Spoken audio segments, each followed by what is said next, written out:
자, A사는 이제 200명의 직원을 이제 대상으로 역량평가를 시행하였다. 자, 평가 대상 직원 중 종합점수가 70점 이상이에요.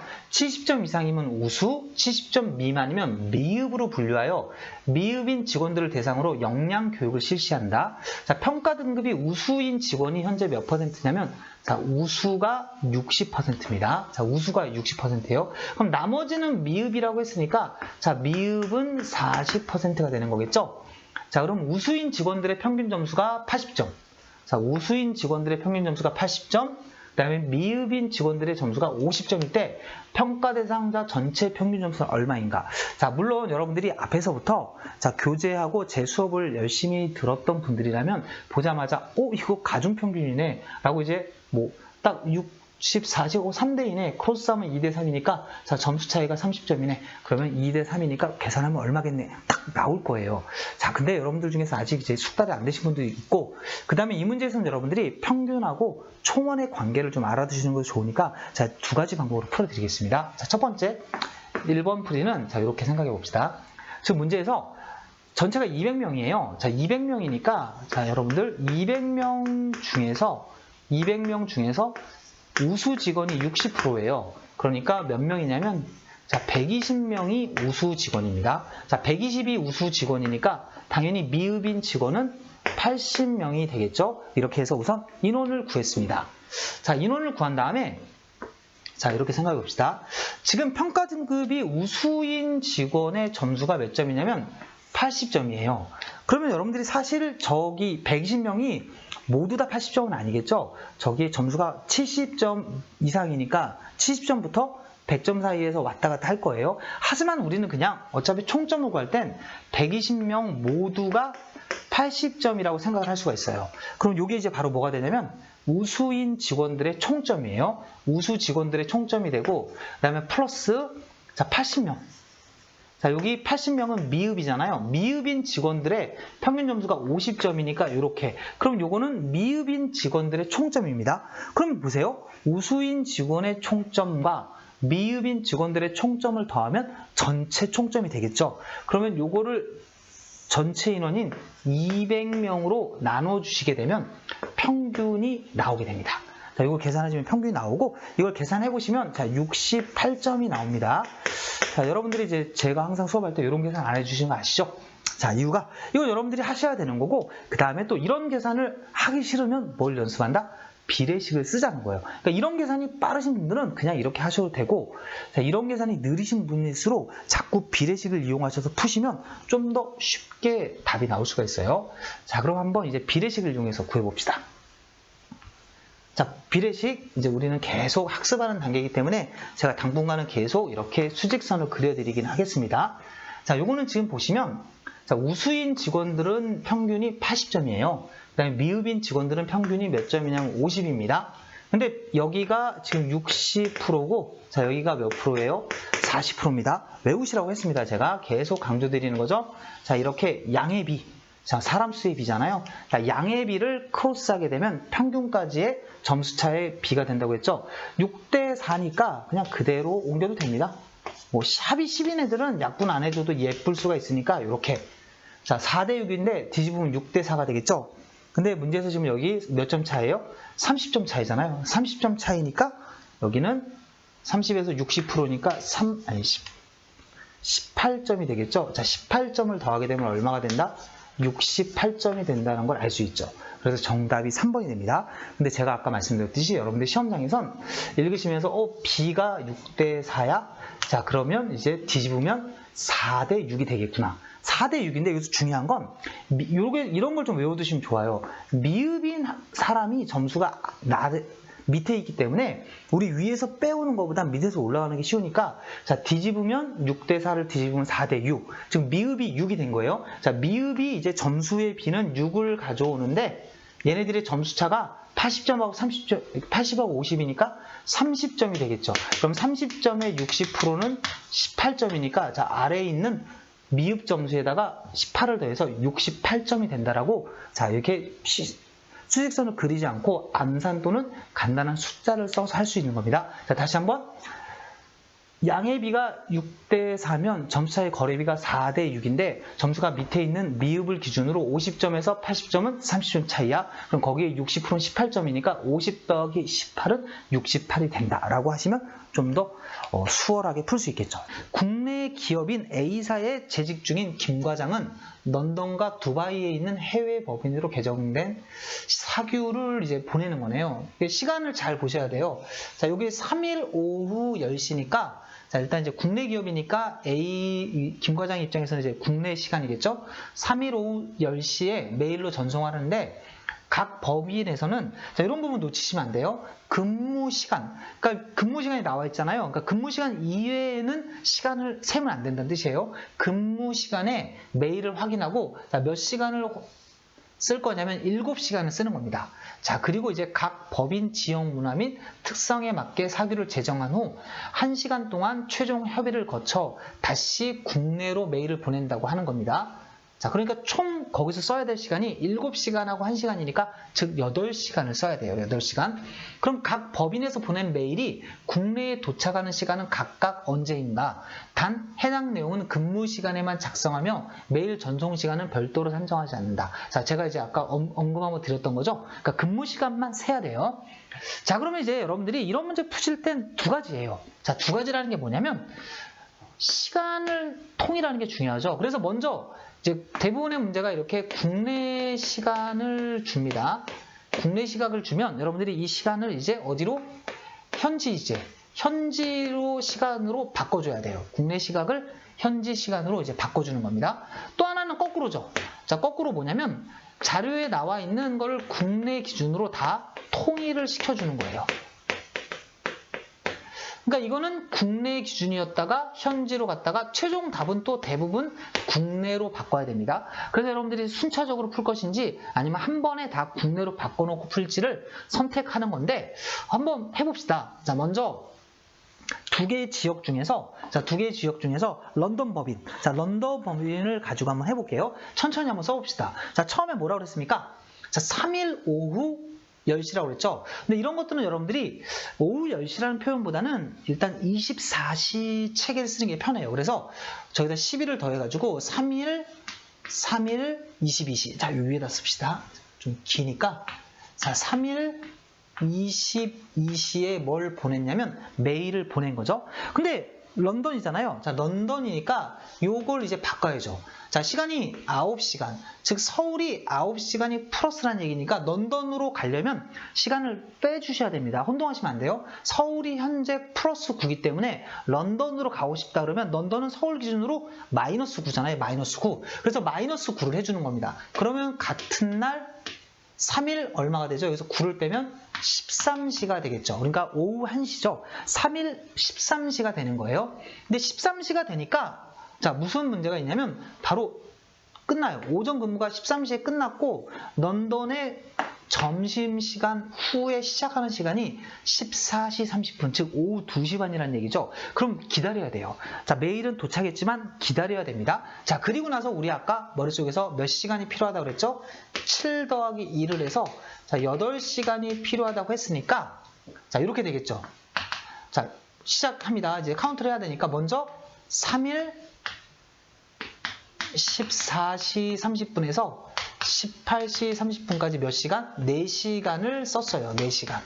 자, 4시간을 썼습니다. 4시간. 자, 그 다음에 더 써야 되죠. 4시간 더 써야 되는데, 이 시간이 없으니까 그 다음날 돌아가겠죠? 하루 더 지나서 이제 4일이 됩니다. 자, 4일이 돼서 몇 시? 10시부터 시작을 하네요. 근데 10시부터 13시까지는 몇 시간이에요? 현재 3시간을 썼죠. 자, 3시간을 썼으니까 다시 점심을 먹고 일을 또 하겠죠. 그래서 14시 30분에서 15시 30분까지 1시간을 더 쓰게 되면 자, 앞부분에서 말했던 이 과정. 처음에 7시간 동안 지역 문화에 맞게 사규를 제정하는 거고 그 다음에 1시간 동안 이제 여기 보면 그 최종 협의 거친다고 했잖아요. 이걸 끝낸 거죠. 그리고 나서 이제 뭘 발송하는 거예요? 메일을 발송하는 겁니다. 자, 메일을 발송합니다. 언제 발송한 거예요? 바로 발송한다고 했으니까 바로 15시 30분에 발송을 한 겁니다. 자, 15시 30분에 발송을 했는데 자, 문제는 뭐죠? 문제는 한국으로 올 때는 다시 서울로 올 때는 플러스 9를 해야 되니까 자 여기서 플러스 9를 해야 돼요. 그러면 이 15시에서 9를 더하게 되면 24시 30분입니다. 24시라는 건 하루가 지나간 거죠. 그래서 4일이었는데 얼마가 된 거냐면 5일이 된 거예요. 5일. 그래서 5일 24시 30분이니까 자 그래서 5일 아침이죠. 그러니까 5일 오전, 아침이 아니라 오전입니다. 오전 12시 30분이니까 자 요렇게 3번, 4번, 5번이 해당되는 거죠. 그러면 여러분들이 이제 동일한 방법으로 두바이를 해보시면 정답이 몇 번이냐면 4번입니다. 자, 여러분 뭐 두바이 똑같은 과정으로 거치면 되니까 자, 요게 뭐냐면 이제 순차적으로 이렇게 푸는 거예요. 근데 사실 여러분들도 느끼셨지만 이렇게 풀다 보면 시간이 좀 오래 걸릴 수도 있어요. 근데 제가 말씀드리지만 이게 덜 걸릴 수도 있습니다. 그리고 또 이런 과정도 조금 더 이제 빨리 쓰게 되면 좀 빠를 수도 있지만 어쨌든 이렇게 바꾸고 하는 것도 괜찮은데 한번 이렇게 해봅시다. 애초에 여기 어차피 근무 시간, 이 문제의 포인트는 이제 근무 시간이에요. 근무 시간이니까 저기도 이제 맞추기가 어려워서 그런데 그냥 동일하게 한번 해봅시다. 뭘 하냐면 자, 이 시간을 바꿔버리는 거예요. 뭐로 통일하냐면 아예 그냥 뭐로 통일하냐면 런던하고 두바이를 서울로 바꿔버리는 겁니다. 미리. 여기 있으니까 자 여기 보면 서울하고 런던은 몇 시간 차이가 나죠? 9시간 차이가 나니까 여기다가 이거 뭐로 바꾸자면 19시로 바꿔주고 그럼 다 바뀌겠죠. 근데 우리 아까 런던을 아까 방법 풀었으니까 이번엔 두바이를 한번 해봅시다. 자, 두바이하고 서울은 시간 차이가 몇 시간이죠? 5시간이에요. 자, 그러니까 무슨 말이냐면 아까는 우리 두바이로 가려고, 즉 런던으로 가려고 마이너스 9를 했죠? 그럼 두바이로 가려면 마이너스 5지만 이제 두바이를 서울로 가져올 거예요. 그럼 플러스 5를 해주면 되죠. 그래서 여기다 플러스 5를 하는 겁니다. 그럼 얘는 14시에서 얼마가 되죠? 자, 여기다 5를 더해도 되고 이 차이가 3이니까 그냥 17시라고 써도 됩니다. 똑같아요. 어쨌든 14시에서 17시 동안 근무를 하고 그 다음에 좀 쉬었다가 18시에서 얼마가 됩니까? 23시까지 근무를 합니다. 두바이는. 그러면 이제 서울에서 몇 시? 오후 10시죠. 자, 오후 10시니까 아까처럼 자, 3일 22시에 발송을 합니다. 3일 22시에 발송을 하면 자 여기에서 걸리죠. 22시인데 23시까지 일하니까 1시간. 자 여기서 1시간 일했습니다. 그럼 여기에서 몇 시간 일합니까? 3시간. 그러면 1 플러스 3. 그 다음에 여기서 다시 뭐만 필요해요? 4만 필요하죠. 우리 아까 총에서 8이니까. 자 그래서 18에서 여기가 얼마까지? 22시까지 일을 한 거니까 바로 3일 다음에 4일이었죠. 그래서 4일 22시다. 그러면 여러분들이 4일 오후 10시니까 이렇게 두 개의 답이 되겠죠. 자, 동일하게 런던도 이렇게 해주시면 풀릴 겁니다. 그러니까 여러분들이 시차 문제는 문제 상황에 따라 달라질 수 있기 때문에 처음 공부하실 때는 반드시 두 가지 다 하세요. 제가 처음에 풀어드린 것처럼 런던으로 또 가보고 런던을 서울로 통일하기도 하고 물론 여러분들이 풀이 들었을 때 두 번째 풀이가 좀 쉬운 것처럼 느껴지시겠죠. 그리고 통상적으로 제가 봤을 때 서울 기준으로 한 번에 바꿔버리는 게 왔다 갔다를 안 하니까 더 빨라요. 근데 여러분들이 뭐 문제 상황이 좀 다르게 나올 수도 있기 때문에 시차라는 건 자주 출제되는 주제이기 때문에 앞뒤로 다 자연스럽게 왔다 갔다 하는 연습을 하셔야 됩니다. 자, 그래서 이렇게 대표 기출 문제를 제가 두 가지 방법으로 풀어드렸어요. 하나는 서울의 시간을 런던으로 옮겨봤고 자 반대로 두바이 시간을 서울로 옮겨봐서 기준점을 통일해서 하는 걸 했습니다. 근데 제가 추천드리는 방법은 일단은 두 번째. 자, 통상적으로는 두 번째, 즉 하나의 시간으로 미리부터 맞추고 이런 표를 문제마다 어차피 이런 내용이 나오거든요. 그럼 그걸 맞춰주시고 흘러가듯이 따져주시는 게 조금 더 편할 거라 생각해요. 지금 아래와 같이 8개의 부서가 배치되어 있는데요. 이들 부서의 사무실 벽색은 초록색, 파란색, 흰색 세 가지 중에 하나고 다음 조건을 따라 반드시 참인 문장을 찾아라라고 했습니다. 자, 그러면 이게 지금 통로가 있고 부서 배치가 나와 있고요. 그리고 조건을 보셔야 되는데요. 항상 조건을 보실 때 조건은 올바르게 순서를 정하는 게 가장 중요합니다. 그래서 제일 먼저 우리가 판단해야 되는 건 뭐냐면 소위 말해서 이제 확정적인 조건이라고 얘기하죠. 이제 핵심적인 겁니다. 그 경우의 수가 좀 이렇게 그러니까 그 경우의 수를 갖고 특정할 수 없는 조건들은 처음부터 그걸 세팅할 수가 없죠. 그래서 초반에 세팅을 해서 그 실마리를 풀어나갈 수 있는 확정적인 조건을 찾으셔야 되는데요. 당연히 이 문제에서는 확정적인 조건이 바로 리을 조건에 보시면 이렇게 너는 뭐야? 라고 되어 있는 조건이 보이실 겁니다. 자, A와 C의 부서의 벽은 파란색이다. 그냥 편의상 빨간색으로 쓰겠습니다. 그럼 A와 C의 부서의 벽은 파란색이니까요. 여기다가 파란색이라고 쓰시고 그리고 파란색이라고 써보도록 하겠습니다. 자, 그리고 나서 이제 핵심 조건으로부터 파생되는, 그래서 그 핵심 조건으로부터 야기되는, 추론할 수 있는 조건들을 추가적으로 살펴보셔야 되는데요. 뭐 미음과 비읍 정도, 그리고 기억까지 살펴보시면 G 부서의 벽은 초록색이 아니고요. 그죠? G 부서의 벽은 초록색이 아니고요. 마주보고 있는 부서는 같은 벽의 색을 가질 수 없다라고 되어 있기 때문에 파란색 안 되고 초록색 아니니까 당연히 G 부서는 무슨 색이다? 흰색이다라고 특정할 수가 있습니다. 여기까지는 다 확인이 돼요. 그리고 기억 조건을 가지면 서로 양옆에 인접한 부서는 같은 색의 벽을 가질 수 없으며 B, C, D 부서는 각각 다른 색을 가지고 있다. 자, 이거는 확정된 건 아닙니다만은 이제 기억 조건을 통해서 어떻게 할 수 있느냐? B, C, D가 다른 부서고요. 인접한 건 같은 색 안 되기 때문에 B 부서가 올 수 있는 건 초록색이나 흰색이죠. 그래서 초록색이 올 수 있고요. 여기 초록색이 오게 되면 여기는 당연히 흰색이 옵니다. 자, 그렇게 되면서부터 이제 어떤 일이 벌어지냐면 경우가 나눠지죠.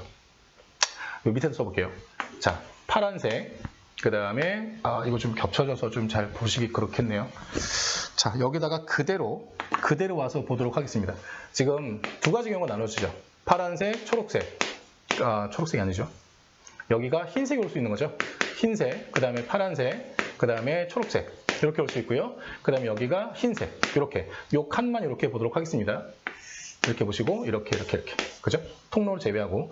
그래서 지금 첫 번째 경우에서는 빨간색, 그냥 그림에다가 표시한 빨간색의 벽 색깔의 배치가 이루어질 수 있고요. 그리고 두 번째는 이렇게도 초록색으로도 배치가 이루어질 수 있다는 사실을 기억 조건을 통해서 확인을 했습니다.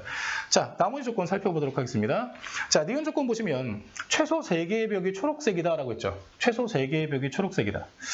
그 다음에 흰색 벽 건너편 부서가 파란색인 곳 최소 한 곳 이상이 있다. 건너편 파란색이 있죠. 건너편 파란색이 있습니다. 그래서 디귿 조건은 사실은 이미 완성이 된 조건이기 때문에 뭐 그렇게 주의 깊게 보실 필요가 없을 것 같습니다. 자, 최소 3개의 벽이 초록색이라고 했습니다. 지금 이 상태에서 초록색은 하나밖에 없죠. 그죠? 그러면 초록색이 될 수 있는 것 다 이제 넣어보셔야 됩니다. 그렇다면 초록색을 지금 여기 흰색이죠. 여기 초록색이 못 오죠. 여기 초록색이 못 오고 흰색 못 오니까 여기는 뭐예요? 파란색으로 특정이 되죠.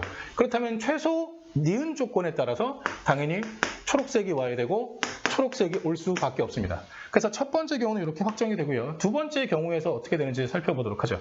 그럼 두 번째 경우는요. 지금 초록색이 여기 하나밖에 없는데 여기 초록색 못 오죠. 그럼 초록색이 3개니까 여기가 초록색이 와야 되고 여기 초록색이 와야 되는데 당연히 이렇게 돼버리면 인접한 벽, 기억 조건에 모순이 되는 거죠. 그죠? 만족하지 않습니다. 그래서 2번 같은 경우는 당연히 발생할 수 없고요. 우리가 특성할 수 있는 건 1번이다라고 확인하신 후에 선택지를 아예 옳고 그른 것을 판단하시면 될 것 같습니다. 자, 이 상황에서 4번 보기를 보시면 이 부서는 초록색이다. 예, 확정적이기 때문에 4번을 반드시 참여 문장이라고 살펴보시면 되겠습니다.